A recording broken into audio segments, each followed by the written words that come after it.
vas-y, je vais faire fuck it, je vais mettre les pieds dans le plat, je vais faire tout ce qu'il faut pas faire dans le milieu, tout ce qu'on m'a dit de jamais faire. Et du coup, je suis libre en fait, je suis tellement libre. À la fin, à force d'être toujours obsédé à se disant comment on produit des trucs que les gens vont kiffer, que ça nous coûte le moins cher, on oublie aussi la valeur que ça a et le levier infini que peut avoir une œuvre. On est tous terrorisés, on ne sait même pas quoi. Il y a un truc qui plane au-dessus de nous, on sait même pas c'est quoi son nom, on sait même pas qui c'est, mais il décide que si on fait pas exactement comme les autres ont fait, bah on tournera pas. On a la mémoire de nos ancêtres et en fait les choses on ne fait que les redécouvrir. Ta mémoire, c'est là. Tu l'as découvert. Quoi, exactement, en fait. Tu l'as découvert. Ouais, c'est ça, tu es bon acteur. Parce que être bon acteur, c'est être naturel et faire croire qu'on joue pas. Mais là, tu joues pas, là. Si non. Tu vois, voilà. Non, mais c'est aussi simple que ça. Visiblement, elle est plutôt bien partie pour être meilleure avocate, meilleure comptable et meilleure tout ce qui est de l'ordre de la réflexion. Désolé à tous les avocats et tous les comptables qui nous regardent. On vous embrasse. Pour Théo, vous serez grand remplacé très bientôt. Salut les amis, on se retrouve pour un nouvel épisode de Contre-Courant. Je suis aujourd'hui avec mon associé Anto. Ça va bah, super, ravi d'être là. Et on a le plaisir, que dis-je, l'honneur de recevoir Théo Fernandez. Salut Théo. Salut, merci de l'invitation. On est vraiment ravis, ça fait longtemps qu'on voulait se caler ça. On avait même fait une interview au Crayon au tout début du Crayon. Ouais. Là tu sors le nouveau film des Tuches, qui est une saga, on va dire... peut-être symbolique même de ce que, enfin, d'une réalité de la France, d'une partie des Français et tout.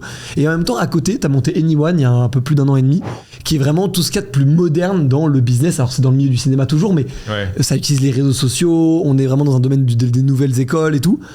Comment on vit avec ces deux réalités, celle, on va dire, d'une France très rurale, pas forcément très technologique, et de l'autre côté, un peu le côté un peu start-up, nouvelle boîte, internet et tout? Oui. Vas-y. Parce que j'avais une réplique. Ta réplique. Non, parce qu'on a refait l'intro. Bref. Donc voilà, vous avez toutes les coulisses du truc. Et du coup, j'avais dit quelque chose. Le premier truc, c'est que je disais, effectivement, t'étais dans ton personnage du film. Tu es un peu celui que t'es aussi dans la vraie vie. Tu crées un peu ce pont. T'as monté une boîte. C'est ça. Bon, alors, c'est pas exactement la même boîte. T'as une boîte green, hyper écolo. Oui. Un peu absurde, tu vois. Un peu absurde parce que tu prends pas l'avion pour aller à Oslo, tu vas à pied, puis tu reviens en 2 jours. Enfin, c'est. Bref. Les tuches, quoi. Ouais. Non, c'est sûr, mon personnage est le plus prompt à faire quelque chose comme Anyone. Et c'est vrai qu'au final, on a beau se dire que c'est des rôles de composition, on a toujours des petits points communs avec nos persos. Et donc, moi, je suis celui de la famille qui est censé être un peu plus éveillé. Un peu plus technophile, ouais, voilà, et aussi visiblement le plus entreprenant, puisque dans le dernier Tuche, effectivement, je crée ma boîte. J'ai honte parce que je sais même plus qu'est-ce que c'est, mais je sais pas si c'est vraiment dit. Non, je crois pas. Non, c'est pas vraiment dit. Non. Ouais. C'est justement le cliché de la startup green. C'est vraiment, en fait, on te voit dans un bureau en train de faire des. Ouais, c'est ça. Je veux ça pour demain, machin. Et le truc des toilettes sèches, ça n'a aucun sens. Exactement. T'es consultant. Je crois que t'es consultant green, mais on comprend pas trop. Non, je crois que c'est. De ce qu'il m'avait dit, c'est vraiment ma startup, quoi. C'est ouais, ok, d'accord. Green Boozle. Oui, c'est Green Boozle. Mais tu vois, moi je trouve ça vachement intéressant parce que j'ai l'impression que c'est. D'ailleurs, les épisodes des Tuches sont globalement très très bien écrits sur le calcage avec l'époque et tout. Ouais. Et je trouve que c'est vachement intéressant d'avoir mis ce truc-là au milieu d'une époque où on a l'IA qui arrive. Et en même temps des gens qui sont toujours pas à la page d'internet et qui veulent toujours remplir leurs impôts sur du papier et tout, tu vois, parce que en ayant fait des Tuches, t'as beaucoup travaillé sur ces rôles de composition. Comment toi tu vois on va dire ces séparations en fait même d'univers de vie, quoi, tu vois? Ouais, c'est vrai qu'on n'a pas le temps de suivre, mais même moi qui suis très fatalement je suis beaucoup ce qui se passe dans la tech, dans l'IA, etc. Je m'y intéresse parce que déjà j'ai une appétence pour ça, et aussi parce que c'est hyper important de ne pas être à la traîne. Mais il y a des jours où je me dis flemme en fait, parce qu'il y a un nouveau modèle qui sort toutes les 2 semaines, qui est plus performant que le précédent. J'ai beau regarder des tutos là, de 5 heures, des conférences de réseau de neurones, je comprends pas comment ça marche, je comprends pas, voilà. Donc je vais pas faire semblant. Donc ça me dépasse complètement.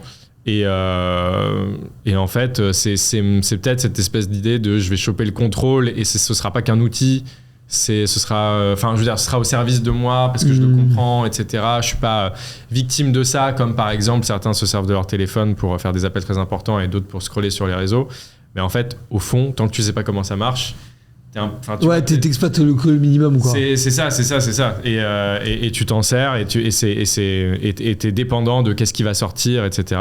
Donc j'ai accepté d'être placé comme ça, et du coup je me dis si déjà moi je suis un peu à la ramasse et que j'ai la conscience d'être à la ramasse et qu'en fait je ne vois pas comment je pourrais moins être à la ramasse à part vraiment investir du temps pour comprendre ce que c'est, mais vraiment du temps, tu vois.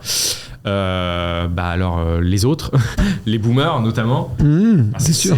Je pourrais même pas dire à un boomer, tu sais, c'est important vraiment que tu te renseignes sur l'IA parce que ça va changer le monde, mais je comprends même pas comment ça fonctionne. Qu'est-ce que je vais lui dire? Je veux dire, je n'en sais rien. Alors que ça va être les petits de 15 ans qui vont nous dire ça à nous, en fait, dans 10 ans, quoi. Alors que par exemple, le code, la programmation, parce que tu sais développer. Un petit peu, mais j'aime beaucoup ça aussi. Mais ça, pour le coup, n'importe qui peut le faire. Ça, n'importe quel boomer peut comprendre la programmation. Il faut y passer une semaine, tu vois. Mais tu comprends les fondamentaux, tu peux toi-même écrire quelques lignes de code. L'IA, je sais pas si toi tu sais faire. Non, mais après, je sais demander des trucs à l'IA. Mais... L'IA pour en faire, j'en fais pas personnellement, mais si tu veux faire de l'IA, c'est des lignes de code qui après, dans ces boucles-là, apprennent dans une sorte de boîte noire où même les humains, mais n'importe qui, personne comprend vraiment ce qui se passe dans une IA. C'est ça, parce que le code, en fait, c'est une logique qui peut faire peur, et on attribue souvent ça aux mathématiques, il faut être bon en maths pour faire du code, etc. Absolument faux, complètement faux. Ça aide grandement, mais pas du tout. Alors que pour le coup, pour faire de l'IA avec du code, oui, faut vraiment être très bon, en fait. Donc il y a une barrière à l'entrée, en fait, en termes de compréhension de ce que c'est et tout, qui est vraiment on peut toujours en fait on voit les boomers comme oui mais ça sert à rien, oui mais ça nous détruit le cerveau, enfin ils ont toujours des espèces de raisons un peu insensées, moralistes et tout, c'est ça, alors que là ils ont une vraie raison, c'est que c'est imbitable. C'est une vraie raison de pas s'y intéresser, enfin de pas, tu vois, essayer de comprendre, parce que c'est pour l'instant très difficile de comprendre et d'être à la page. Donc moi, en termes des évolutions actuelles et de la France un peu rurale, etc., au final, je leur trouve pas un retard plus prononcé que celui que moi-même j'ai, parce que la seule chose qui me différencie, c'est simplement que moi j'ai de l'appétence pour ça et que eux certainement pas. Mais au final, y a pas, voilà, je leur en veux pas, quoi. Pense bien parler de dans. Ouais, pardon, c'est un Shure SM7B, c'est ça? Ouais. Okay, tout à fait. Non, mais en fait, c'est surtout que moi, là où j'ai pour le coup une grande crainte sur ce truc-là, c'est que je trouvais déjà qu'avec les réseaux sociaux, on va dire, certes, t'as eu Internet où on peut aller rechercher des trucs sur Internet. Puis t'as eu vraiment la phase d'après, c'est un peu le Web 2, réseaux sociaux, sites de e-commerce, enfin tous ces trucs-là vraiment bien foutus, jusqu'à l'Apple Pay un peu. Moi, ce que je vois et qui me fait pas mal peur, c'est le fait que t'as une séparation déjà à la base sur l'Internet qui nous paraît basique, c'est-à-dire les réseaux sociaux, les sites de e-commerce, l'Apple Pay, ce genre de trucs. Et j'ai l'impression que l'IA va renforcer ça. Et ce que je trouve méga intéressant, c'est que au même moment où il se passe ça, les tuches en 10-12 ans devient un phénomène de société, presque de fierté aussi. Tu vois, il y a une forme de on a envie d'être tuche, de nous en tant que pays, tu vois. On a envie d'être tuche, tu vois. C'est devenu le truc dont on est fier, quoi. Le truc dont on a à la base un peu honte et maintenant dont on est fier, tu vois. Ok, ouais. Bah ouais, en fait, c'est vrai que finalement. En fait, moi, c'est l'espoir que j'ai beaucoup sur l'IA, et tu vois, ça rejoint complètement ce que tu dis, et les tuches, ça rejoint même les tuches. On va tout lier. C'est que j'ai bon espoir que l'IA nous rapproche des choses qu'elle peut pas faire, à savoir se toucher, ressentir des émotions et partager des choses et toutes ces choses-là, en fait, qui n'ont aucun intérêt logique ou intérêt business ou intérêt développement. C'est juste du pur plaisir, en fait, le plaisir, tu vois, l'intérêt du plaisir. En fait, la comparaison que j'ai, c'est quand je télécharge un jeu sur mobile ou même quand je joue à un jeu, tout de suite je vais regarder le tableau des scores mondial pour voir si il y a un monde où je peux, tu vois, faire une dinguerie et être numéro 1. Et on ne savait pas cet esprit compétiteur. Mais c'est juste pour voir. Tu vas faire comme Elon Musk, tu vas payer des gens pour avoir un top 10. Après le podcast, il va regarder le nombre de vues qu'il va faire pour voir s'il fait mieux que les autres invités. Non, mais c'est vraiment par curiosité. Genre, par exemple, tu sais, le jeu, il vient de sortir. Et il y en a déjà eu 1000, des Raid Shadow Legends, des machins, c'est toujours le même concept, tu vois, cette espèce de mini MMO, machin, et tu te dis, l'intérêt au fond du fond, pas d'être premier quand même, parce que si c'était juste de m'amuser sur un MMO, j'ai d'autres occasions de le faire, il y a d'autres jeux, tu vois. Donc, il y a toujours d'autres jeux, en fait, ça que tu veux dire. Il y a toujours d'autres jeux, donc je regarde, Et imagine le jeu, il est sorti il y a 2 semaines, et le numéro 1, il a genre 36 points, et toi, moi j'ai déjà 12 points. Mais ça y est, c'est bon, ma vie, ça va être d'être de numéro 1 à ce jeu, tu vois. Par contre, j'ai remarqué qu'il y a une règle un peu universelle, c'est il y a toujours un Asiatique qui est premier. Et c'est tout en fait. Et tu seras pas premier. Et c'est cet Asiatique, le jour où il tombera, ce sera un autre Asiatique qui sera premier. Mais parce que c'est aussi, eux, ils vivent pour le coup dans un monde encore plus digitalisé que le nôtre. Certainement. En vrai. On se rend pas compte, tu vois, nous on a l'impression qu'en France on a un pays de gamers et de créateurs de contenu. Ah et oui, tout, oui, non. mais en Asie, ils sont dans un autre level par rapport à ça. Mais j'ai pas l'impression que eux, tu vois, aient ce phénomène, peut-être que je me trompe, hein, mais aient ce phénomène un peu tuche versus technologie, quoi. Non, bien sûr. Je me demande si en vrai, tu vas au fin fond de la campagne chinoise, je suis pas sûr que les gens soient très connectés. Hein. Non, mais ce que je voulais dire, c'est qu'en gros, ça devient quoi ton jeu quand tu sais que tu ne peux pas être le meilleur? Ce n'est pas possible. C'est pas possible, t'oublies. Donc en fait, soit tu te désinstalles, soit tu joues. Tu vois ce que je veux dire? Mais t'es pas dans la compétition. Ouais, tu kiffes en fait, tu vois. Et donc en fait, si l'IA, parce que visiblement elle est plutôt bien partie pour être meilleure avocate, meilleure comptable et meilleure tout ce qui est de l'ordre de la réflexion, tu vois. Désolé à tous les avocats et tous les comptables qui nous regardent. On vous embrasse. Pour Théo, vous serez grand remplacé très bientôt. Non, pour moi, tu vois, ce sera un vrai gap. Quand on confiera la loi, la culpabilité de quelqu'un à l'IA, c'est un autre game. Parce que je pense que déjà, c'est sûr et certain, l'IA, elle est capable de faire mieux qu'un avocat sur la connaissance des lois, tu vois. Mais pourquoi il y a des avocats? Pour être sûr que... Parce il y a une décision humaine derrière, bien sûr. C'est ça, tu vois. Donc mais tu sais qu'il y avait même un nom par rapport à ça. Moi, ma mère, qui est juriste, avait beaucoup bossé dessus, qui s'appelait la justice algorithmique. Et il s'était rendu compte que la justice algorithmique avait un énorme problème, c'est que du coup, tout ce qui avait été considéré comme des erreurs ou des biais de la justice dans les 50 dernières années, ils allaient se reproduire du coup ad vitam aeternam. Donc tu mettais dans le marbre typiquement un biais raciste, c'est-à-dire en mode les personnes qui sont de couleur noire sont plus condamnées, mais pour des raisons de pauvreté, pour des raisons de précarité, pour des raisons de, je sais pas, d'écosystèmes violents et tout, de là où ils vivent. En fait, du coup, mais tu le fais rentrer. Je dis pas que t'es obligé, mais si tu fais rentrer la couleur de peau dans le profil de l'individu, du coup, ça va augmenter la sentence de prison juste sur la base de la couleur de peau, tu vois. Et ça fait méga flipper parce que tu te dis que tu vis dans un monde où la justice, en fait, elle a le doigt vers un énorme biais, sur un énorme biais, tu vois. Ouais, carrément. Oui, je pense effectivement, j'avais pas pensé à ça, donc... vous serez pas grand remplacé tout de suite. C'est déjà arrivé aux États-Unis d'ailleurs. Ah ouais, vraiment? Ouais, c'est déjà arrivé. En gros, je crois que je sais plus quel comté en Californie qui utilisait ça. Et ils se sont rendus compte qu'il y a des biais racistes parce que les policiers étaient eux-mêmes racistes de base et donc ils arrêtaient plus de personnes noires et donc plus de personnes noires étaient condamnées de base et donc l'algo s'est nourri de ça et donc il y avait plus de personnes noires qui étaient condamnées à la fin. Donc ils ont arrêté, évidemment. Mais je suis d'accord, mais il y avait une pub de Charal là, qui a été postée très récemment de notre force c'est le plaisir, tu vois. En fait, pour moi, c'est ça. C'est que l'IA, ça nous dépasse complètement. En fait, elle a fini le jeu de l'intelligence. Donc, tu vas être le meilleur dans ton domaine. Non, l'IA va être meilleure que toi dans ce domaine-là. À part s'il est créatif, et encore, il faut se laisser quelques années. Il y a moyen qu'elle se performe des gens là-dessus. Donc, en fait, qu'est-ce qu'il nous reste? Il nous reste des plaisirs très humains, quoi. Partager les moments en famille, être ensemble, etc. Donc, il y a ce truc-là qui plane au-dessus de nous donc moi, ma vision carriériste des choses, mes ambitions, etc. En fait, c'est un peu en train d'être sous l'épée Damoclès de l'IA, tu vois. Et donc, en fait, et en même temps, je n'y comprends rien. Donc, qu'est-ce qui me reste et qu'est-ce que je comprends? Les choses simples et la famille, les tuches. Voilà, non mais tu vois ce que je veux dire, c'est que ça nous dépasse. Oui, donc en fait on est dans un monde où en fait les films ça va être Dune et les tuches quoi en fait, et c'est un peu c'est un peu la polarisation des deux trucs quoi. C'est le futur un peu post-apocalyptique ultra technologique et la sphère très familiale est très proche quoi. Mais je sais pas si Théo expliquait le succès des tuches, forcément t'expliquais pas forcément le succès des tuches, t'expliquais que en gros ce qui va se passer c'est que l'IA va plus il y a d'IA plus on aime les tuches. Non, plus il y a d'IA plus on va avoir envie de se rapprocher de notre famille. Je pense que c'est plus ça que je disais, non? C'est ça en fait, c'est les trucs physiques, c'est comme Internet, au début c'est nouveau, waouh et tout machin, mais après il y a tellement d'Internet, il y en a tellement partout de l'Internet, il y a tellement de choses qui sont dématérielles qu'en fait ça devient rare de toucher des choses, et ça devient prestigieux les choses en physique, tu vois.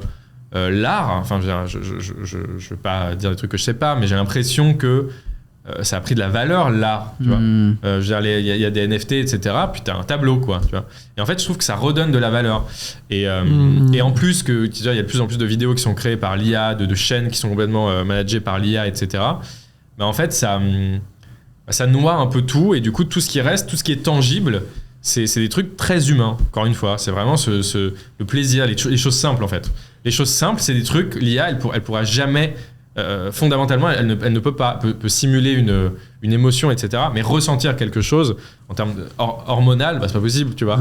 Et donc, c'est ce qui nous sépare. Et donc, un truc que l'IA n'aura jamais, bah, c'est des rapports comme les tuches peuvent avoir entre eux. Il n'aura jamais ça. Donc, c'est un peu notre dernier truc à nous, tu vois. Non, mais c'est aussi un c'est vrai, je suis d'accord. C'est de dire, les tuches 5, on est en famille, on se retrouve en famille. Qu'est-ce que tu vas faire, l'IA ? Ouais, tu veux pas. Non, mais il y a pas de. Je suis d'accord. Tu sors de la compétition de l'IA par rapport à ça. Ça fait peur au monde du cinéma. L'IA ? Ouais. Je pense. Il y a eu une grève de scénaristes, je crois, il y a 1 an. Ouais. C'était aux États-Unis. Ouais. Je pense que oui. Après, je vous avoue que sur les autres métiers, je sais pas vraiment. J'ai pas eu trop d'écho. Mais sur les acteurs, il y a. En fait, je pense que ça nous fait tellement peur qu'on n'en parle pas. Tu sais. Quand t'as tellement peur d'un truc que t'en parles pas, c'est que t'as vraiment très très peur. Vraiment peur. Moi, j'ai pareil, je mets mon petit pari, tu vois, voilà, je place ma bête. C'est que, pour moi, j'espère que ça va faire comme les montres. C'est-à-dire que t'as des montres automatiques qui n'ont vocation pas à être des objets, des beaux objets complexes, etc., mais qui ont vocation à être les plus précis possible. À l'époque où il n'y a pas le quartz. Oui, ok, d'accord. Tu vois, donc c'était une course à la précision. C'était pas forcément une course à la beauté, de la mécanique. Au savoir-faire. Ouais. C'est ça. C'était le savoir-faire au service de plus de précision, plus de réserve de marche. Et donc voilà, c'était ma Rolex, c'est une Rolex parce que en fait, je la remonte moins de fois que toi et elle perd moins de secondes par jour que toi. Donc elle est plus précise et je la remonte moins. Et c'est ce qui fait qu'elle a de la valeur. Et le quartz sort. Seiko, il me semble. Le quartz sort. Et là, c'est la crise du quartz. Et là, en fait, on a le truc le plus précis ever. Et en fait, ça coûte pas grand-chose à faire. Et c'est le truc le plus précis ever. Et c'est trop stylé parce que c'est un truc de quartz et tout, machin. C'est avec une batterie, machin, tout ça. Et donc, en fait, qu'est-ce que tu vas faire, Rolex, qu'est-ce que tu vas faire, machin. Et donc, effectivement, la crise du quartz. Et au final, aujourd'hui, le quartz, c'est un peu bas de gamme, entre guillemets. Tu vois ce que je veux dire ? Et le marché des montres ne s'est jamais aussi bien porté. Exactement. Parce que du coup, ça a donné de la valeur à la complexité du mécanisme qui est plus au service de la précision, mais simplement au service de ce qu'il est, c'est-à-dire un objet complexe. Et d'un coup, on s'intéresse à son fonctionnement premier qui est donner l'heure. C'est quand même dingue. D'un coup, on se dit, c'est vrai que ça donne l'heure ce truc. Au-delà de ça a gagné 2 secondes et je le remonte moins, ça donne l'heure. C'est vrai que plus personne n'a jamais acheté une Rolex pour avoir l'heure. Bah non. C'est un truc de fou. Non, c'est un billet. Pour être précis. Et du coup, je me dis, bah voilà, quand l'IA, elle pourra tout jouer exactement comme on veut et faire ça, bah au début, ce sera la crise en mode, les acteurs, on va tous perdre notre métier. Et après, on va se dire, putain, mais c'est des humains qui faisaient ça. C'est ouf. C'est des humains qui... Le truc que l'IA, elle fait là, c'est des humains qui le faisaient. Et du coup, j'ai bon espoir qu'il y ait ce même truc de... L'IA est parfaite, mais du coup, elle est méga chiante, en fait. Ouais, c'est parfait. Et donc, du coup, on veut un film avec Théo Fernandez, on veut pas un film avec l'IA, quoi, tu vois. C'est là où je voulais en venir. Prenez-moi dans vos films. Voilà. Je suis une Rolex. Ils sont le quartz. Non, mais oui, c'est vrai qu'on pourrait imaginer qu'il y aura des films faits avec de l'IA, mais d'ailleurs très grand public, très apprécié, etc. Mais en même temps, on va rechercher un film un peu précieux, un peu machin. Perfection exactement, aussi, tu vois. avec des acteurs, et c'est ces films-là qui auront de la valeur encore un peu. Encore plus de valeur, ouais, de luxe. J'espère. Hein, non mais parce qu'un film... non mais parce qu'un film avec de l'IA ça coûtera peut-être je sais pas 10 000 € et encore. Un film avec des acteurs ça coûte plusieurs millions d'euros, donc forcément il y a un prestige après derrière qui est associé. Mais il y a eu un peu le même débat dans l'animation avec c'est Arcane, hein, le gros truc récent qui est sorti, dont j'ai pas regardé d'ailleurs, tout à fait honnête. Très cool. Et Arcane ça a coûté 180 millions. Réalisé, c'était hyper cher parce que c'est pas du tout de l'IA. On est vraiment sur du dessin, on est sur le. C'est très bien fait. On est vraiment sur le délicieux savoir-faire, quoi, tu vois. C'est dingue, je pensais pas. Ça là, tu vois. Attends, mais il y a Avatar, ça a combien coûté Avatar, c'est 400, je crois, un truc comme ça, 350. C'est pas des milliards même Avatar ? Non, en coût de faisage. C'est en faisage, oui. En revenu, oui, c'est des milliards. Avatar 1, je crois que c'est 300, 350. Mais on n'est pas sur les mêmes. La technologie à l'époque, elle était innovante. Et puis c'est ciné versus plateforme. Oui, bien sûr. Moins cher, Et puis c'est ciné versus plateforme aussi. Mais c'est dingue, 180 millions. Est-ce que je crois qu'ils ont investi aussi, pardon, il y a des musiques originales dedans. Mais est-ce que je trouvais vachement intéressant là-dedans, c'est de se dire que ça a eu un succès de dingue.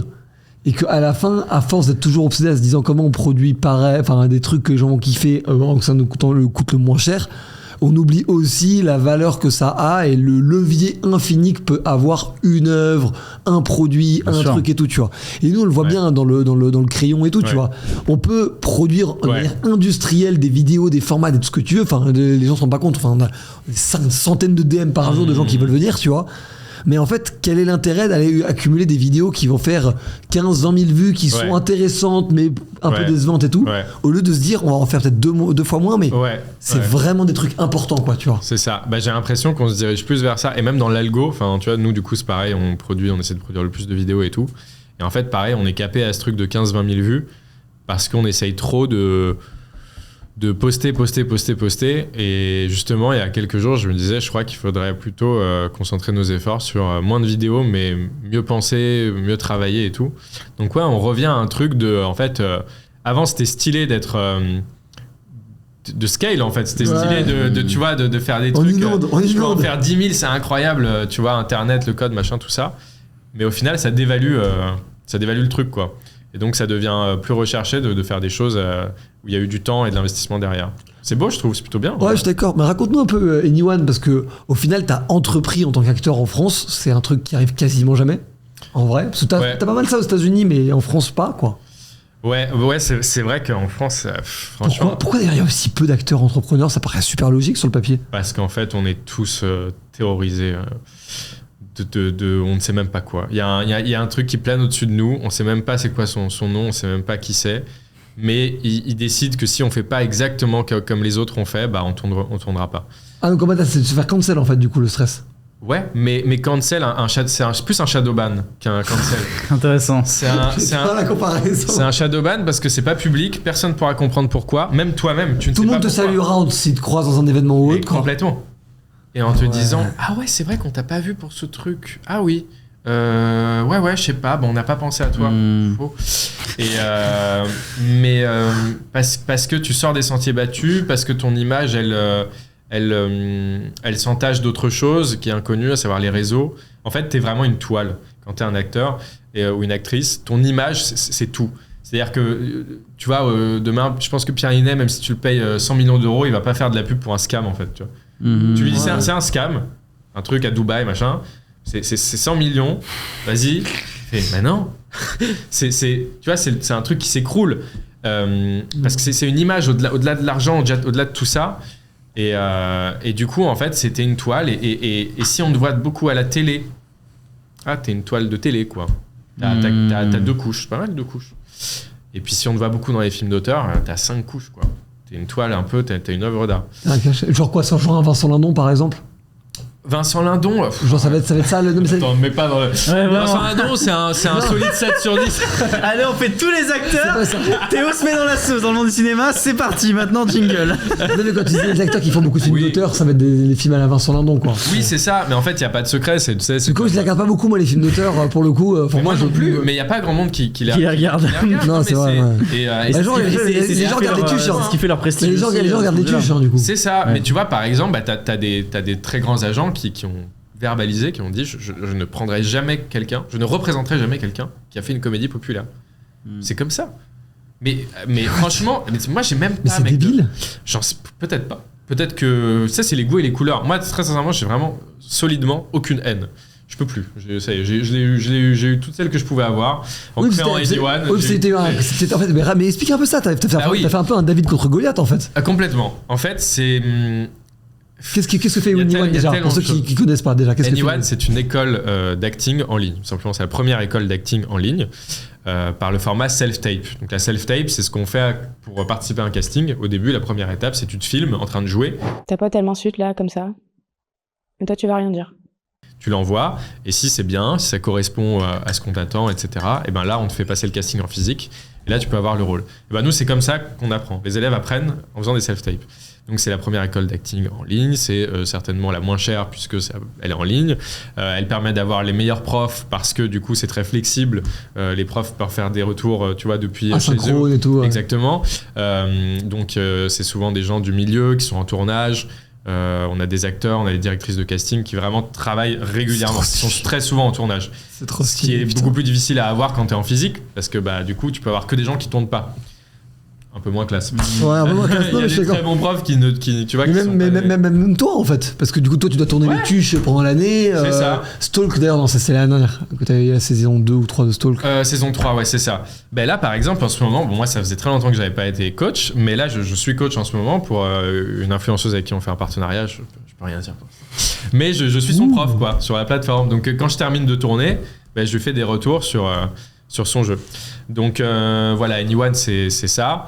C'est surtout l'ambition de décentraliser complètement le cinéma et de donner sa chance à n'importe qui, anyone. Donc des gens C'est qui n'ont trop pas les stylé. moyens. En fait, c'est que le chemin d'accès à l'acting, il est horrible, il est malsain. C'est tu quittes ta famille, tes études, ton travail, tes amis, et tu vas à Paris. Et du coup, tu t'assumes le coût de la vie parisienne. Tu fais une école qui coûte en moyenne 15 000 balles. Et ensuite, bonne chance. Mais vraiment, bonne chance. Parce que qui peut Oui, te- et après on te jette en mode vol. Ouais, c'est ça. Oh non, tu n'as pas su voler. Et voilà. Donc je trouve ça horrible. Moi, je suis né à Toulouse. Voilà, pas du tout de pied dans le milieu, de parents dans le milieu, tout ça. Et en fait, moi, c'est vraiment ma passion dans la vie, quoi. C'est de jouer à l'entrepreneuriat, etc. J'ai découvert que c'était mon second moteur et j'aime vraiment énormément ça. Mais l'entrepreneuriat, c'est un peu juste vivre en fait et faire des choses. oui, c'est un peu la méthode. Est-ce que Ouais. le problème, c'est que pas qu'en France, on voit l'acting comme quelque chose, justement, forcément quelque chose d'artistique. Je dis ça parce que je parlais avec un pote Ouais. qui me disait qu'aux États-Unis, justement, t'avais Ouais. un truc très professionnel, au sens, C'est t'as ça. des réalisateurs professionnels, ils travaillent, ils font des pubs, ils font des machins, ils font des trucs, pas Ouais. forcément des longs métrages, des machins. Et en fait, pareil, des acteurs, tu peux être acteur professionnel, mais t'es acteur pour ça, mais t'es pas obligé de jouer forcément dans un long métrage. Tu vois, est-ce qu'on n'a pas ce prisme-là qui est problématique Si, aussi en France? complètement. En France, vraiment, il y a un truc de. Encore une fois, hein, tu vois, je cherche mes mots parce que c'est tellement flou. C'est tellement flou. C'est quoi, c'est le tout-est de l'art en mode genre, c'est de l'art. C'est ça. Non, c'est pas. C'est ça. C'est ça. Et en fait, tu comprends vraiment en tâtonnant parce que personne te dira vraiment clairement les règles, mais tu les comprends. Tu fais, tiens, en fait, plus je fais des trucs à la télé un peu moyen, mais bien payés, tu vois. Moi, je tourne. Ah. Et les autres, pareil. Ah, bon, attends, il y a peut-être un truc là. Tiens, j'ai fait un long métrage et maintenant on m'appelle pour des gros castings alors que le long métrage, il est éclaté. Hein. Il est claqué, payé à rien du tout. Le réal, il est border, mais par contre, on m'appelle. Putain, c'est méga intéressant. Parce que tu vois, de l'extérieur, je prends un exemple et vu ta place dans l'industrie, je te demande absolument pas de t'exprimer là-dessus, parce que ça te foutrait dans la merde, mais on a vu le truc des 3 mousquetaires avec, enfin, j'ai oublié comment ça s'appelle enfin, je crois que c'est ça le nom du film, qui a été un four absolu. Ça se prédit à des kilomètres. Tu vois la bande-annonce, tu sais que ça va être un four, tu vois. Elle n'est pas à vendre. Et En termes de qualité ou en termes de. Un navet ou un bide? un bide. Ok, Un bide. bide. Le film aurait même pu être pas trop mal que ça aurait été un bide. Et pour moi, simplement pour une raison, c'est tu sens que le film a été fait par des gens dont le but est l'opposé de l'entrepreneuriat. C'est-à-dire que c'est l'opposé de réussir un projet. Ah, d'accord, ok. Et en gros, j'ai l'impression que tout ce qui a été fait sur ce film, j'ai suivi un petit peu quelques commentaires, quelques promos du truc, c'est tout ce qui a été fait dans ce film sort de la mentalité que nous on aurait d'entrepreneuriat, de comment ça marche, qu'est-ce que veulent les gens, qu'est-ce qu'ils espèrent, comment on peut leur Plus proposer un truc. marketing qu'entrepreneuriat, mais Quoi? plus marketing qu'entrepreneuriat. Ah tu veux non, dire. qu'est-ce que veulent les gens? C'est de l'entrepreneuriat. Je veux dire, quand on pense à les gens, ils veulent un iPhone, ils veulent un iPhone plutôt qu'un BlackBerry, ils veulent une voiture plutôt que des chevaux. C'est de l'entrepreneuriat, quoi. Faut imaginer ce que veulent les gens, quoi, tu vois. Et sans rentrer dans ce film-là, parce que le but c'est pas de taper sur les gens, c'est jamais vraiment mon style, mais Surtout pas cela, s'il te plaît. qu'est-ce qui fait qu'il y a aussi peu de culture entrepreneuriale dans le ciné? Bah, c'est vrai que, alors encore une fois, voilà, moi je suis très centré sur l'acting et là on va parler de production, etc. Je suis moins calé, tu vois, je vais pas faire Ouais. semblant. Mais ce qui est vrai dans ce que tu dis, c'est que il y a deux manières de faire un film, mais de la même manière qu'il y a deux manières de faire une boîte en fait. C'est soit essayer de trouver le product market fit. Ok. Voilà, de se dire je vais essayer de trouver un product market fit. Mais donc là ton but c'est de faire de l'argent quoi. Enfin tu vois ce que je veux dire. Ouais, c'est pas Ce que tu de disais, C'est de faire que ça marche, avant. c'est de faire que ça exactement. marche. c'est ça, c'est qu'est-ce qui plaît aux gens. Et la seconde manière c'est ça me plaît. Donc il y a un product market fit, c'est moi. Tu vois, le marché pour l'instant c'est que moi, mais il existe. Il y a certainement d'autres gens comme moi. Donc j'ai trouvé mon product market fit en trouvant ce qui me plaît moi. Donc pareil, deux manières de faire un film. Oh là là, ce film, je l'adore, je l'aime, le scénario est génial, les acteurs vont être géniaux dedans. bon, bah, ça va plaire aux gens. Et ça peut passer, comme ça peut casser, parce qu'en fait, non, ça plaît pas aux gens, ça plaît juste à toi, en fait. Ça, c'est complètement possible. Ou à 17 000 personnes. Et si tu fais 17 000 entrées, t'es dans la merde. Option numéro 2, on va faire un film pour les gens, qu'est-ce qui plaît aux gens. Donc là, souvent, c'est des voitures, des muscles, de la testostérone, et on fait Fast and Furious 18, quoi. Okay. Non, mais je comprends les c'est très souvent des suites, ou c'est très souvent des reprises de trucs qui existent déjà, qui marchent déjà, genre des adaptations de BD, etc. Putain, ok, c'est méga intéressant. Donc en fait, t'as un peu la proposition et le business, quoi, en fait. Ouais, c'est ça.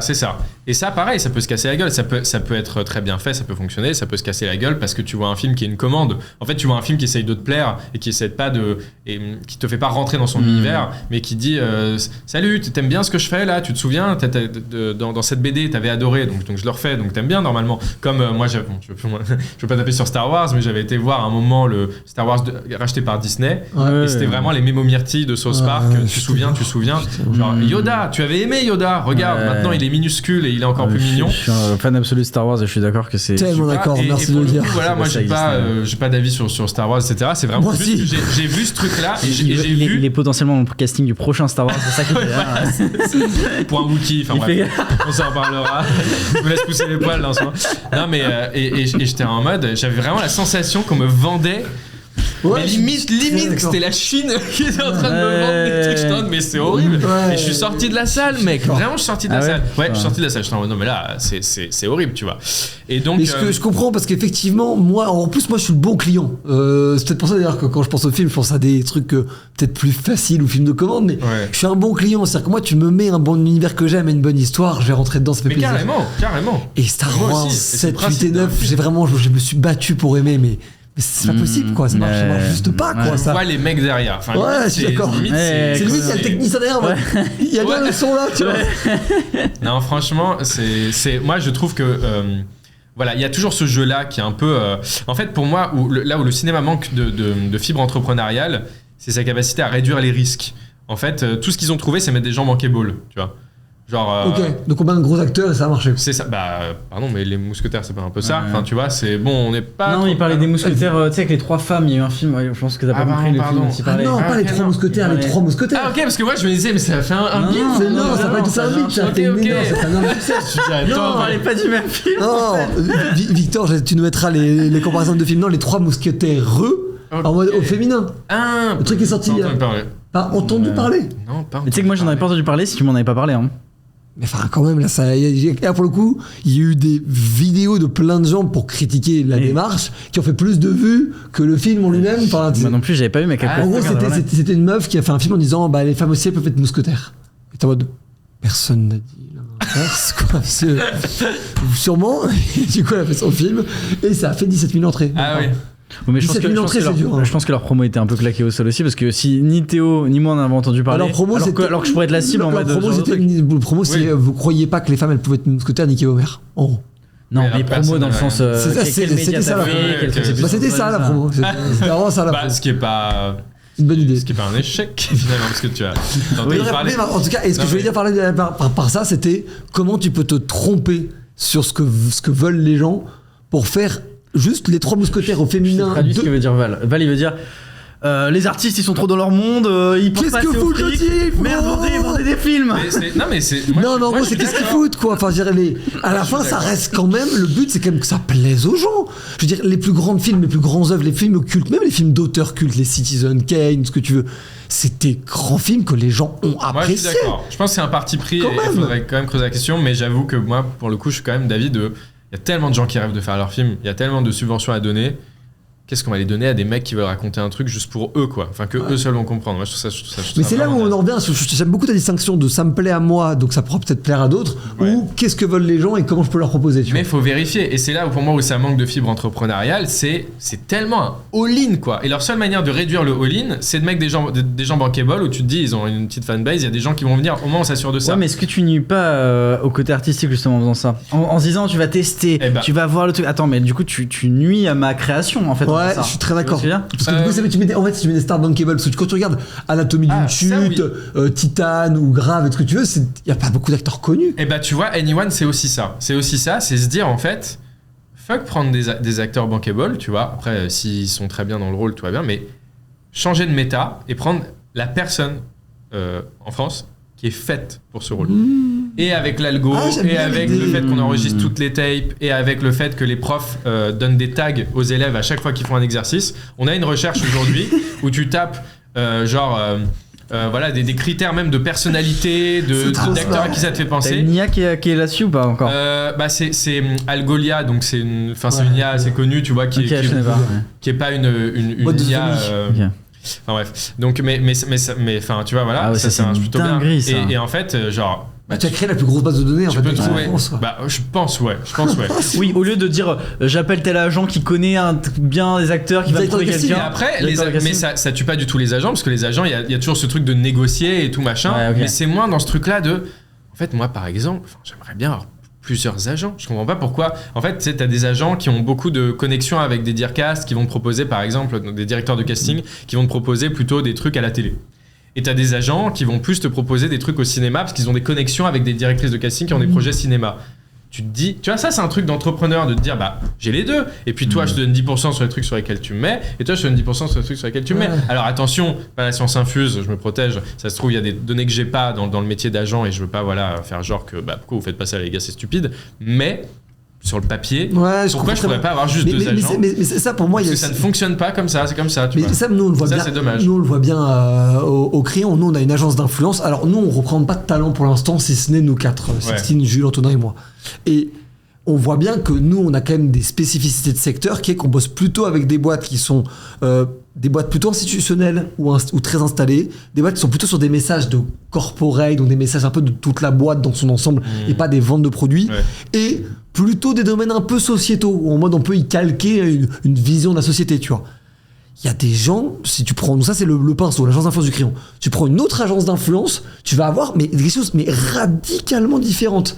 Et toi, donc, si même n'importe quoi, mettons qu'on ouvrait Truc Talent, mettons qu'on veut représenter Théo Fernandez sur sa partie influence, tu viendrais chez nous, tu ferais une conférence à la BPI, tu ferais un truc avec Boursobank, tu ferais un truc avec la MAF, un truc avec Ouais. SNCF. Là, je vois, elle a été Ouais. volée. Tu vois. Argent, continue. Alors que si t'allais dans d'autres agences, je vais pas les citer parce que j'ai pas envie de dire de conneries sur elles, mais qui te diraient, elles, plutôt, ça va plutôt être tel produit de L'Oréal, les chaussures Adidas, qui sont pas du tout la même chose en fait. Le truc avec McDo, le truc avec Red Bull et tout, tu vois. Ouais, carrément. Et c'est pas du tout les mêmes. Et donc en fait, je pense qu'il y a aussi des questions de.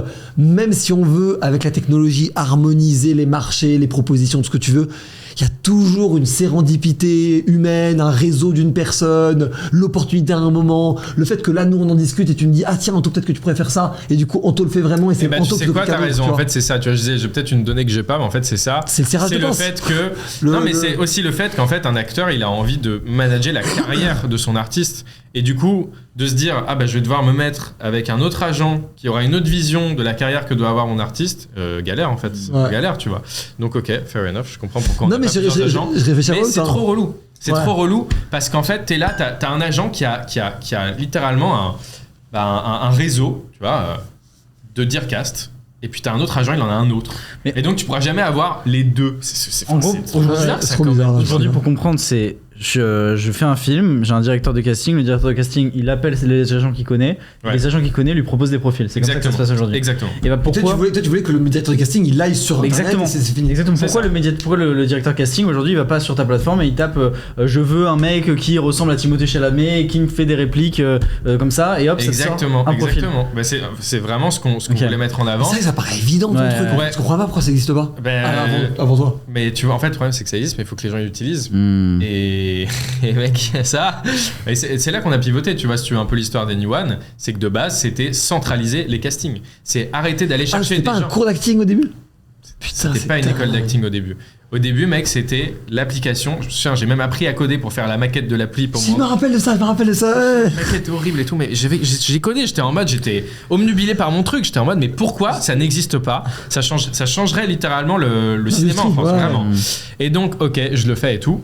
Et là, il y a eu deux chemins. C'est que c'était tellement génial. C'est en fait, t'arrêtes d'aller chercher des gens qui ont eu les moyens d'aller à Paris et machin, de payer une école et tout, et qui sont là dans une agence, même si, enfin, justement, ça fait un filtre et ça fait que les comédiens en agence sont genre, enfin, statistiquement bien meilleurs Ouais, bien sûr. que quelqu'un que tu prendras en sauvage comme ça là tout de suite. Mais on pourrait trouver la personne qui est faite pour le rôle, qui habite à Lille et qui a juste envie de le faire, tu vois, ou qui habite ailleurs. Enfin, tu vois, ce serait vraiment génial. Sauf que du coup, on a dû aller voir les gens du milieu. Pas la masse. Vraiment, les gens du milieu. Et là, mec, j'ai fait faut qu'on fasse autre chose. Parce que je peux pas, en fait. Aller parler à des gens, en fait, où je dois me... Enfin, ouais, c'est un truc. Je sais peut-être pas me vendre ou quoi, mais j'ai pas envie de me vendre, en fait. J'ai envie de dire, mais c'est juste mieux pour tout le monde, tu vois. Et en fait, et ils m'ont dit, mais non, parce qu'en fait, nous, on préfère donner leur chance à des gens. Ça fait 10 ans qu'ils font du théâtre et qu'ils attendent de tourner. Et j'ai fait, bah ouais, je comprends aussi. Mais on a deux visions. C'est moins efficient. C'est moins efficient, ouais. c'est moins... Est-ce que c'est moins juste? Non, je sais pas. Là, tu vois. Et j'étais en mode, je comprends, mais ça va être infini d'essayer. En fait, je n'ai pas envie d'essayer de convaincre des gens qui n'ont pas envie. En fait, je n'ai pas envie. J'ai pas envie de. Mais est-ce que tu te ruinais pas? Alors toi, en tant que symbole, mais est-ce que tu crées pas la concurrence de Théo Fernandez aussi? Complètement, mais ça, je m'en fiche parce que. Toi, du coup, t'es bien. Oui, mais toi, c'est sûr que tu t'en fiches, parce que du coup, t'étais le propriétaire des Iguanes. Mais sauf que, est-ce que le Théo Fernandez est-ce qu'un Théo Fernandez qui voit une Iwan arriver, il ne se dit pas putain merde? En fait, il y a un petit Théo Fernandez naze qui est vite disparu de est-ce que j'y trouverais pas mon compte là-dedans en tant qu'acteur, mais vraiment, sincèrement, le plaisir d'entreprendre ça, le plaisir de créer Anyone, le plaisir de ce que ça, du nombre de carrières que ça lance en fait. Oui, t'es philosophiquement très aligné. Avale complètement l'ego du petit Théo. Non, j'ai une question là-dessus. Pourquoi est-ce que, bon, là on rentre dans le fonctionnement technique du monde du cinéma, mais pourquoi est-ce que typiquement ta plateforme Anyone à l'origine, tu la mets pas au profit des agents qui eux vont sélectionner, faire une sorte de présélection de bon, lui, de toute façon, il est mauvais, même s'il correspondrait à un profil de directeur casting, il le voudrait pas dans son film parce qu'il est trop mauvais et ça serait le temps de lui apprendre trop mauvais. Mais il ferait une sorte de présélection dans la plateforme déjà pour après permettre au directeur de casting, lui, de se dire j'ai confiance parce que je sais que les agents ont déjà prévalidé des profils. Complètement, c'est exactement ce qu'on a fait. Okay. Donc on s'est rapproché des agences, etc.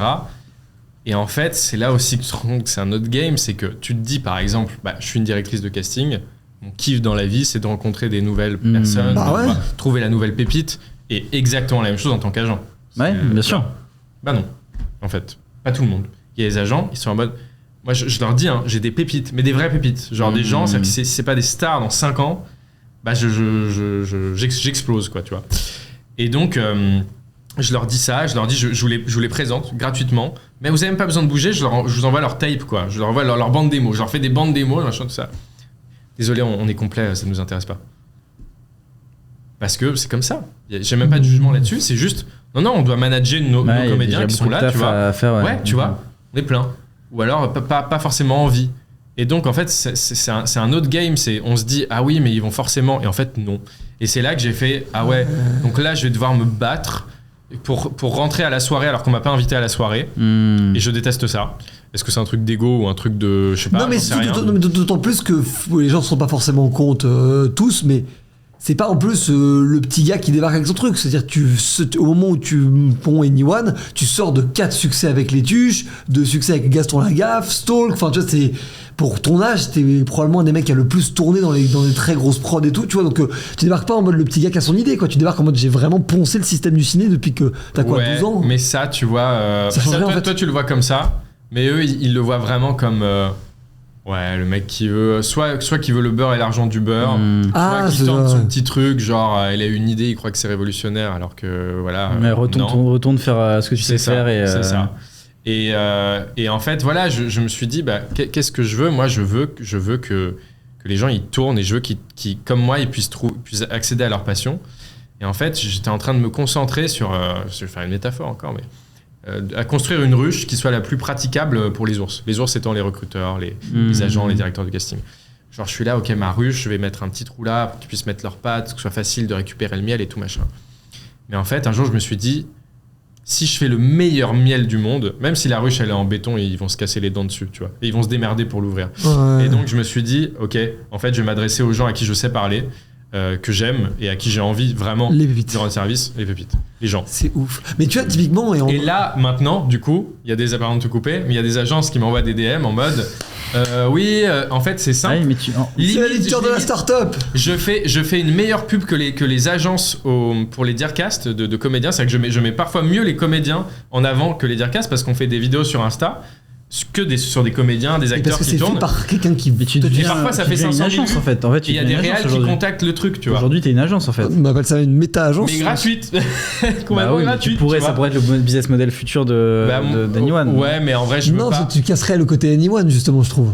Le côté tout le monde en fait. Non, le côté il y a tout le monde, mais ceux qui ont des, tu vois, des sortes de niveaux, ceux qui ont passé un certain niveau, à partir d'un certain niveau, tu deviens l'agence et là on te propulse dans le cinéma, tu vois. Moi, je crois qu'aussi en France, il y a un truc de. Tu crées le Happy Few, tu vois. T'as le Anyone et t'as le Happy Few, tu vois. Ouais, c'est ça. Bah, je pense que tu vois, en France, faut mine de rien pas cracher dans la soupe. Il y a ce truc-là où j'ai l'impression que tu peux pas juste être plus smart, avoir une meilleure idée, être plus entreprenant, être plus vif et du coup faire. Vous êtes mort.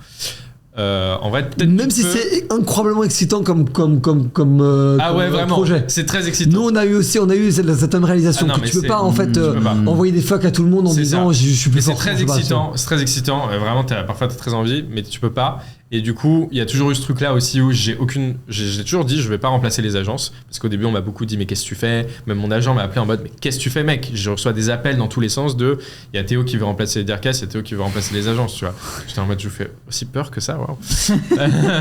Mais en fait j'ai toujours eu ce truc-là parce qu'en vrai de vrai mon projet c'est pas une vengeance. Parce qu'en vrai de vrai mon projet c'est pas une frustration. Parce qu'en vrai de vrai mon projet c'est pas un combat à proprement parler. C'est juste une avancée ligne droite. Et s'il y a des gens qui se mettent en travers, c'est un combat malgré eux, comme si tu veux te mettre devant une vague, c'est un combat, mais c'est juste toi le combat. La vague, elle avait prévu d'aller là quoi qu'il arrive, tu vois ce que je veux dire. Donc c'est pareil, c'est pas un combat. Et donc, même si parfois c'est excitant, parce qu'il y en a, j'ai bien envie de leur voler leur métier, tu vois. Mais pas du tout, j'ai aucune volonté de remplacer les agences. Et c'est important pour moi de dire, on ne remplacera jamais les agences, on ne remplacera pas les directeurs de casting, sauf si vraiment c'est fondamentalement... ça va à l'encontre du développement d'Anyone. Ouais, de ce que ça pourrait apporter aux gens. Si vraiment les Dirkas se mettent en opposition à ça et tout machin, bon bah. Oui, mais en fait, les Dirkas, c'est trop global comme propos en fait. Finalement, t'auras certains qui adopteront, d'autres pas en fait. C'est un peu comme toute révolution. C'est ça. Mais surtout, la nouvelle génération accède beaucoup plus. On est beaucoup plus en contact avec les gens de la nouvelle génération. Mais tu vois, je prends un autre exemple moi par rapport à ça, tu vois. Mais Antonin, il avait fait un court métrage avec un de ses très bons, nos très bons potes, qui s'appelle Damien, qui est un réalisateur, et il avait fait jouer dedans que des influenceurs. C'était pour un truc TikTok, Festival de Cannes et tout ce que tu veux. Dedans, il avait fait jouer, mais parce que c'était une pote et une meuf pour se marrer, une meuf qui s'appelle Poxy. Poxy qui aujourd'hui se retrouve à l'affiche et en premier rôle d'une série qui cartonne sur Prime qui s'appelle Dear You, sur une application de rencontre. Et ça, pour moi, même si c'est une influenceuse connue avant ce que tu veux, c'est ça un peu le monde d'Anyone. Complètement. Et tu sais, c'est marrant parce que le concept d'Anyone, je n'aurais pas parié dessus. Et j'aurais même dit que ça ne fonctionne pas. Donc c'est pour ça que j'ai pas de haine aussi. Quand les gens sont très sceptiques et tout, je n'ai aucune haine parce que j'étais comme eux. C'est qu'en fait... t'es vraiment parti en disant ça a aucune chance de marcher, mais faisons-le quand même. En fait, c'est que j'ai constaté que ça marchait. Mais parce que tu sais, de base, c'était pas une école. Donc en fait, le premier mur, c'est de voir des Dirkas qui sont même pas méchantes et qui n'ont même pas tort, qui sont juste en mode non. Mais super projet, mais non. Et on fait... Oh merde, putain, on aurait dû demander plus tôt. Donc tu vois, et là c'est... je veux dire... Ça m'est arrivé tellement de fois, putain, celle-là. Tu fais, on t'en fait un truc de ouf et tout. Mais ça t'intéresse pas. C'est vraiment, on s'en fout. On a l'app en fait. Ouais, vraiment. Bon, bah voilà, pas grave. Et donc, pensez à tous les projets avortés. Et là, en fait, il se trouve que pour la petite histoire quand même pour le storytelling, c'est que bon, bah en fait, c'est la merde et je me trouve à coacher des gens parce que j'aime bien ça et parce que j'ai besoin de thunes. Donc je coach des gens et il se trouve que ça se passe vraiment bien. Et il se trouve que les gens que je coach, ils viennent de bled pas du tout à Paris, vraiment peu connus et tout, et qui terminent à rentrer en agence à Paris. Ce qui, genre, même quand t'es à Paris, rentrer en agence à Paris, c'est compliqué. Alors quand tu as un bled même quand t'es dans l'agence à Paris, c'est compliqué de rentrer dans l'agence à Paris. Et même quand t'es dans l'agence à Paris, c'est compliqué d'être dans un film à Paris. Donc tu vois, j'étais en mode d'accord, et en fait le truc de base c'est attends, si ces gens-là ils y arrivent, alors que c'était pas les meilleurs acteurs du monde que j'ai coaché et tout machin, alors n'importe qui peut y arriver. Anyone can do it. Anyone can do it. Et donc voilà, je commence à me dire ok, bah là je vais vraiment coacher sérieusement, sauf que la demande afflue et que du coup bah je peux plus être en physique partout, donc je fais en ligne. Mais en me disant genre je sais pas, ça va marcher en ligne de coacher des gens en ligne, tu vois. Et il y a des gens vraiment, hein, ils font leur premier exercice, catastrophe absolue. Je leur dis genre j'ai des phrases, il y a une phrase qui fait un déclic. Et la scène d'après, mec, c'est une œuvre d'art. Mais vraiment, t'es au cinéma. C'est-à-dire que la meuf, elle se filme avec son téléphone, avec un éclairage pété, tu vois, et t'es au cinéma. Et tu fais, qui est cette personne qui m'emporte dans un univers en 2 secondes, tu vois. Et là, j'ai fait, ok, donc non seulement n'importe qui peut le faire, mais en plus, on peut le faire en ligne, parce qu'il y a vraiment des déclics, quoi, de vrais. et Anyone. Et après, mec, je me souviens, j'ai codé dans Discord, l'école Anyone, j'ai appris à coder. J'ai fait avec Discord, l'API de Discord. Hop là. Et les gens, ils recevaient leur exercice, ils s'abonnaient via Discord et tout, machin. C'est ouf. Et en fait, c'est comme ça qu'Anyone s'est créé, enfin presque malgré nous. Et en fait, à distance, on pouvait faire éclore des graines, tu sais. Parce que vas-y. C'est ça, j'allais dire, c'est quoi le but du coup de Anyone aujourd'hui ? C'est quoi est-ce que tu te fixes un but précis ou juste tu vois que là ça marche bien et tu continues, tu veux aider des gens qui dans l'acting, comment tu... Pour l'instant, le premier objectif, et moi j'essaye vraiment de... Très très très ambitieux, je pense que si très très très ambitieux, je vois le monde et je vois comment Anyone pourrait être même au-delà d'une école d'acting, etc. Mais je me rends compte à quel point il ne faut pas griller les étapes et avoir un objectif précis. Et donc le premier objectif déjà, c'est d'être la référence absolue pour apprendre l'acting. Peu importe, en ligne, pas en ligne, ce que tu veux. C'est juste, tu veux devenir acteur, Anyone en fait. Ouais. Parce que c'est une évidence, tu vois. Parce qu'aujourd'hui, c'est les cours Florent. Ouais, tu veux un burger McDo, tu veux des chaussures Nike, tu veux apprendre à être acteur. Aujourd'hui, ce que j'allais dire aujourd'hui, tu penses au cours Florent. C'est-à-dire que tu acteur Florent. Ouais. Et moi, le problème que j'ai avec ça, bon déjà, c'est que je sais que mon école est meilleure, point final. C'est parce que, j'ai eu des échos de gens ayant fait le cours Florent, effectivement, je pense que j'ai pas de doute sur ça. Ça fait plaisir de le dire. Si tu le penses, dis-le. À un moment, faut arrêter d'être toujours trop poli et tout. Ah non, mais mec, j'ai aucun méga doute là-dessus. C'est genre, enfin, c'est. D'ailleurs, tu m'avais dit un truc, peut-être que je révèle un secret, on le coupera et on le bipera si jamais c'est le cas, mais tu m'avais dit un truc qui, moi, m'avait fait complètement. Il a très peur, il attend là. Tu m'avais fait complètement débloquer un truc qui était dans tes cours d'acting, qui était le. Je t'avais dit quand la soirée, un peu bourré ou.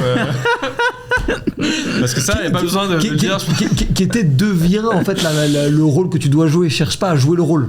Ah mais complètement. Je sais pas si c'est un truc qui est suffisamment global pour être dit en public, mais moi ça m'avait effectivement fait un déclic où moi à chaque fois, alors je suis extrêmement mauvais acteur, ne me prenez jamais pour jouer un film, mais c'est vrai que j'avais toujours vécu ce truc de je dois jouer un rôle et je dois pas être le rôle, quoi, tu vois. T'es bon acteur.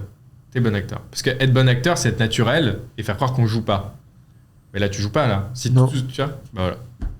Non, mais c'est aussi simple que ça. Oui, je suis d'accord avec toi. Ce qui fait que tu joues mal, c'est parce que tu essayes de jouer. Non, mais c'est vrai. On était bon en soirée, mais tu m'as mis une claque. Ce qui fait que tu joues mal, enfin, selon toi, c'est parce que tu essayes de jouer. C'est parce que tu arrêtes d'être toi, justement. Et ça, c'est normal. C'est le premier réflexe qu'on a. On essaye de faire quelque chose. Alors qu'il faut pas faire quelque chose, parce que le but, c'est d'être comme dans la vie. Et dans la vie, on fait pas quelque chose. Enfin, on n'est pas dans l'intention de le faire, on le fait. T'es pas dans l'intention de parler, tu parles. Ouais. Tu vois. Et bah, du coup, et dès qu'on te dit, vas-y, parle. Bah là, t'es dans l'intention de parler, tu vois ce que je veux dire, parce que t'es observé, parce que ça devient l'objectif. Ouais. Quand tu parles, l'objectif c'est de transmettre une information. Alors que quand on te dit de parler, l'objectif c'est de parler bien. Et du coup, l'information d'un coup, elle passe moins bien. T'es plus toi en train de te juger, du coup ça marche pas. Donc en fait, il faudrait diriger les acteurs. Ça c'est le premier exercice d'Anyone. Donc t'imagines à la fin. En fait, moi c'est vraiment Robert De Niro. C'est avec Valorant, on a envie d'être acteur là. Tu nous as convaincu, on va aller sur Anyone. Mais en fait, c'est quand même ça y est, le mec, ça y est, il a un personnage là. Je suis un génie d'acting. Non, mais c'est aussi une des bases débloquées. Effectivement, apprendre aux gens, etc. Mais c'est ce truc de. C'est vrai qu'on remet pas l'église au milieu du village, alors que c'est quand même un truc dingue. C'est que acteur, ça paraît inaccessible parce que les stars, on sait pas comment on fait pour devenir acteur, parce que le réseau, etc. Mais aussi parce que comment font-ils ? Il y a du talent, en fait, parce que le talent, ou pas de talent. Mec, j'ai la preuve absolue, mais j'ai la preuve dans la base de données, on enregistre les tapes, quoi. C'est-à-dire que si je veux créer une preuve... Tape 1, tape 10, c'est... Mais vraiment, en fait. C'est juste que, en fait, l'instrument, c'est toi. C'est impossible pour quelqu'un de pas savoir jouer de la clarinette, à part, évidemment, handicap physique, tu vois. Et même encore... C'est que jouer de la clarinette, tu te dis pas. Non, mais il y a des gens qui jouent de la clarinette, il y a des gens qui pourront jamais jouer de la clarinette, c'est comme ça. Ouais, j'ai vu un gosse jouer avec 2 clarinettes dans les narines, donc. Ah oui. Non. L'acting, c'est quoi le cocktail? Je suis vraiment en train d'imaginer soit un mec qui avec ses pieds, tu sais, il est en train de jouer de la clarinette, soit un mec qui avec ton J'aurais pas dû préciser, sauf handicap physique. Ça a tout de suite mis des images absurdes en tête. J'aurais juste pu dire tout le monde peut jouer de la clarinette. Et je voulais être méga inclusif, et puis voilà. Non mais donc tu vois, voilà, c'est vraiment en fait, tu te rends compte que tu peux le faire. Non mec, tu peux le faire. Et être acteur, mec, c'est une dinguerie parce que ça va au-delà de. Même si tu joues pas dans des films, tu prends confiance en toi, t'arrives à parler en public, t'arrives à te persuader de quelque chose. Donc tu peux être par exemple, moi il y a plein de fois où je sais que je dis de la merde ou que c'est pas vrai ce que je dis, je mens beaucoup, tu vois. Dans le cadre d'Anyone, je mens énormément. Mais parce que pour avoir, mais oui, enfin c'est ce qu'on ment tous tout le temps, tu vois.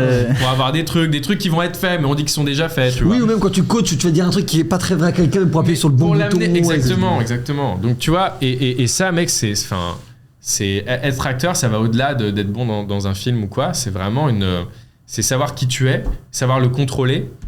Et c'est un super pouvoir, mec. C'est un super pouvoir. Et tout le monde l'a.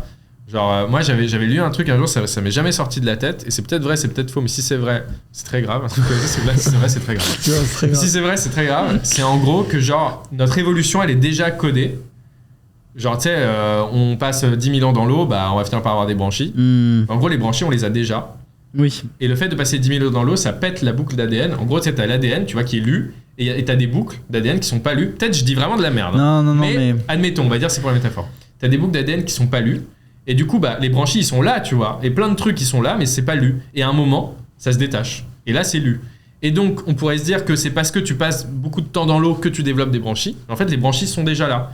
C'est juste qu'ils se débloquent à un moment, tu vois. Et si tu le fais à l'air libre, ils vont pas, enfin, ça va pas être viable et tu vas mourir oui, c'est un peu. Alors là, et du coup, c'est je rajoute sur le. Tu dis peut-être de la merde sur je dis peut-être de la merde, mais qui est le. Moi aussi, je vais dire de la merde. Moi aussi. Qui est en gros la question de l'épigénétique, et il y avait plusieurs philosophies, notamment asiatiques, où en gros, avec cette grille de lecture là, en gros, tu débloques le pouvoir de tes ancêtres. C'est ça, mais qui est déjà là. Dans la difficulté, tu débloques le pouvoir de tes ancêtres qui est déjà là. C'est ça. Et donc en fait, quand tu fais, je sais pas, la quête du samouraï, c'est je veux devenir le samouraï que mon code génétique de mes ancêtres me permet de le faire, mais il faut que je sois un gros énervé pour le débloquer, quoi. Et bah mec, c'est exactement ça. Genre en gros, tu es la même personne au début et à la fin. C'est simplement qu'on t'a débloqué des trucs, tu vois. Mais on n'a pas rajouté. Peut-être je dis de la merde aussi, mais dans la philosophie socratique, il y a cette... alors je crois que c'est même plus Pythagore qui a développé ça. Il y a cette logique qu'on a tous dans la mémoire, mais c'est dans la philosophie, on a tous la mémoire de nos ancêtres et de tout ce qui s'est fait dans le monde. Une hypoténuse et deux côtés opposés. Exactement, voilà. Et c'est le théorème de Pythagore finalement. Exactement. Non, mais on aurait tous en mémoire, et d'ailleurs c'est présent dans Dune aussi, dans Dune, Frank Herbert, il explique beaucoup ce truc-là. Mais en philosophie, peut-être je dis de la merde encore une fois, hein, mais il y a ce truc là qu'on a la mémoire de nos ancêtres, et en fait les choses on ne fait que les redécouvrir, et en fait c'est Pythagore cet exemple en disant en expliquant la racine de 2 à un esclave, il dit l'esclave il connaît pas les mathématiques, donc il dit je vais te faire apprendre les mathématiques, et en faisant des trucs de l'esclave comprend, et par la compréhension qu'a l'esclave, Pythagore dit c'est parce qu'en fait dans ton code génétique, il disait pas comme ça à l'époque, dans ta mémoire c'est là, mais tu en as eu besoin. Découvert, exactement, en fait, tu l'as découvert. Ouais, c'est ça, tu l'as découvert. Mais c'était déjà en toi. C'est ouf, moi j'aime beaucoup cette approche-là du truc. Pour aller un tout petit peu vers la fin, moi c'était un peu le dernier mini-sujet que je voulais aborder avec toi, qui est sur tout ce côté très starifié, même des acteurs, et du coup aujourd'hui de plus en plus des entrepreneurs, parce que nous on en est même des bons représentants et tout. Je trouve que t'as toujours été l'inverse. T'as toujours pris le contre-pied de cette starification. On te voit pas généralement dans des grands costards Valentino au festival de Cannes, on te voit pas dans des publicités avec des grosses marques de monde de luxe, ce que tu veux. Enfin, ça sent que tu veux pas trop jouer à ce jeu-là. Ouais, c'est vrai. Bah ça c'est peut-être plus un truc perso, mais en fait il y a quand même un truc qui m'a choqué. Bon, c'est très Black Mirror, mais j'ai vu une affiche. Je crois que c'était une star avec du parfum, et genre il y a vraiment un mec en train de décédé d'alcool ou de froid sur l'affiche, tu vois. Et donc t'avais vraiment on vit dans une société auquel j'en ai pas ouvert. Bah, c'est en mode genre un arrêt de bus, tu vois, l'affiche. Je crois que c'était La vie est belle. C'est encore plus, tu vois. Ouais. Et t'as quelqu'un qui est pauvre et qui est en train de quasi mourir de. C'est ça, sur une belle photo, quoi. Et c'est vrai qu'au final, je pense que ce qu'il y a de plus profond en moi, c'est quand même les valeurs, l'éthique. Genre les gens, quoi. Ouais, vraiment les gens. Genre quand tu goûtes à l'argent et à certaines sommes, etc., je pense que ça laisse personne indifférent, et ça m'a pas laissé indifférent. Mais vraiment, fondamentalement, c'est absolument pas ça qui me motive.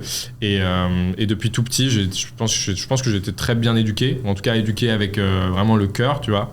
Et donc ce qui me touche le plus, c'est les gens, c'est le ressenti des gens.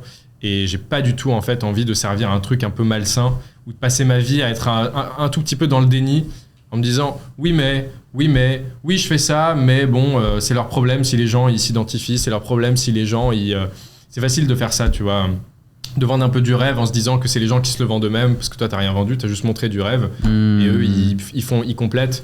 Mais t'as vu, on est tous responsables. Donc en fait, sur Anyone, tu vas sur anyone.fr, tu cliques sur Jeu Candidate, tu regardes la première vidéo qui est ce qu'on appelle une VSL. C'est le truc le plus transparent du monde, c'est le truc qui vend le moins de rêves au monde. En fait, les gens kiffent, quoi. Bah, du On coup, leur ça parle marche, pour ouais. de vrai, tu vois. Et ça marche. Et donc, j'ai toujours essayé de trouver cette jonction entre le business, c'est-à-dire, faut que ça fasse du chiffre, il faut que, tu vois. Et en même temps, faut jamais que ça aille à l'encontre de mon éthique. Parce qu'en fait, je veux pouvoir me faire, je dis toujours ça, demain me faire taper par une voiture, tu vois. Je veux pouvoir demain me faire taper par une voiture. Et si tu vois, je contribue à être au service de marque ou un truc de starification, bon, si tu vois, je contribue à ça, franchement, je me dirais, j'ai été un peu comme les autres. Après, je critique pas les gens, enfin, tu vois. Non, bien sûr, mais parce c'est que tu vois, tu peux très bien faire ça et après te servir de l'argent pour aider les gens, tu vois ce que je veux dire. Mais moi, c'est plus ce concept-là. J'ai pas envie d'être au service d'une marque, j'ai pas envie d'être parfait, j'ai pas envie de montrer aux gens qu'en fait, si j'ai réussi, c'est parce que je suis parfait. Complètement faux, l'inverse, parce que je suis imparfait. Et donc, m'afficher sur un truc complètement photoshopé et tout, machin, je sais pas. Mais j'ai pas vraiment de jugement de valeur là-dessus. Non mais je comprends, moi c'est juste, ça m'avait vraiment marqué. Je suis content que on puisse finir sur ce sujet-là, parce que quand on s'était rencontrés, moi j'étais quand même un peu impressionné, parce que moi j'avais maté tous les tues, j'avais maté Stalk, j'avais maté Gaston Lagaffe, et je kiffais beaucoup ton jeu d'acteur. Et j'avais vraiment rencontré un ami, j'avais pas rencontré une star de ciné. Ouais, et ça m'avait vraiment fait kiffer comme truc. Si je peux dire un dernier truc là-dessus, je viens de capter, c'est aussi parce qu'en fait, pour m'enlever un peu du mérite là, c'est que c'est tellement plus difficile, je trouve, d'être un héros que d'être le vilain petit canard. Parce que quand t'es le héros, mec, tu dois sourire, tu dois sauver la veuve et l'orphelin, ta cape, elle doit rester blanche, tu dois pas pleurer, tu dois pas être celui qu'on doit sauver, c'est toi qui sauves, tu vois. Alors que quand t'es l'anti-héros, mec, qu'est-ce qui peut t'arriver de pire, tu vois ce que je veux dire ? Quand t'es le vilain petit canard, quand t'es le bad guy, qu'est-ce qui peut t'arriver de pire ? Et en fait, du coup, ça m'a vraiment aussi... Anyone, c'était un peu ça aussi, tu vois. C'est en fait, vas-y, je vais faire fuck it, je vais mettre les pieds dans le plat, je vais faire tout ce qu'il faut pas faire dans le milieu, tout ce qu'on m'a dit de jamais faire. Mais du coup, je suis libre, en fait. Je suis tellement libre. Je peux faire ce que je veux. Je peux rouler dans la boue, je peux dire... je peux faire des fucks, je fais ce que je veux, Tu te mets toi-même au zéro, en fait. Ouais, je mets moi-même au zéro. Donc, qu'est-ce que vous pouvez faire ? Vous pouvez rien faire, je suis invincible. Alors que si je suis tout le temps parfait, que je dois entretenir une image, ça je sais pas faire. Je sais pas faire. T'as vu, rien que là j'ai dit des trucs, je suis sûr, dans 2 semaines je dirais pourquoi je l'ai dit là. En vrai, nous on a pareil toute la journée avec Anto. En plus, nous on est 4 à communiquer au nom du groupe. Donc on a expliqué qu'à un moment, en fait, on dit ce qu'on pense, juste dites pas des trucs débiles. On se fait confiance. Mais c'est trop dur, et on a pas envie de vivre comme ça. Et puis même, nous, il y a 2 ans, pas 1 an et demi, 2 ans, si quelqu'un un peu connu mettait un truc en story en disant le crayon, franchement, ça c'était vraiment pas top. On était en mode c'est la fin du fait, tout, maintenant on est en mode oui c'est ça, cause toujours, occupe toi-même un peu de secondes dans ta vie, ça te fera du bien, tu vois, t'es gentil gros, mais nous on essaye, toi non, donc en fait voilà, tu vois, c'est ça. C'est un peu, alors moi j'ai des réserves quand même sur le personnage, je suis moins fan que beaucoup de gens dans l'entrepreneuriat, mais de Tapi, je pensais à ça. mais pour quand même que pour le journaliste, cette phrase là, moi aussi. cette phrase là, Quelle phrase ? la phrase de vous c'est ça, vous avez passé votre vie à commenter celle que faisaient des autres, quand on essaye c'est difficile. Et nous on s'est promis, parce que comme on est dans les médias, on s'est promis de jamais être des intervieweurs ou des animateurs de débat comme ça, qui jugent très facilement de leur précaré. Et de 2, on a toujours voulu être dans le camp de ceux qui faisaient, même dans les médias et dans le journalisme. Tu vois. Franchement, bravo, c'était trop cool. Merci beaucoup Théo, j'espère que c'est un honneur aussi pour moi quand même, je le dis, d'être invité, d'être parmi vous. Je suis dans la place de l'invité, donc c'est facile, je suis là, oui, invitez-moi, c'est super ça. Mais en vrai de vrai, c'est un honneur de venir, et merci beaucoup qu'on ait pu échanger là-dessus, et je suis aussi très admiratif de tout ce que tu as fait, parce qu'on s'est aussi rencontrés aux prémices du crayon.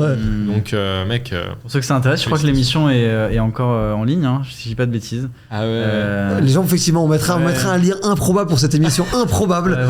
On a parlé Phantom of the Paradise, vous pouvez voir à quel point ça a glow up en prod. Oui, rien à voir. Bon, en tout cas les amis, si jamais ça vous a plu, vous pouvez vous abonner, liker, commenter, c'est de très loin la manière la plus ouf de soutenir notre travail.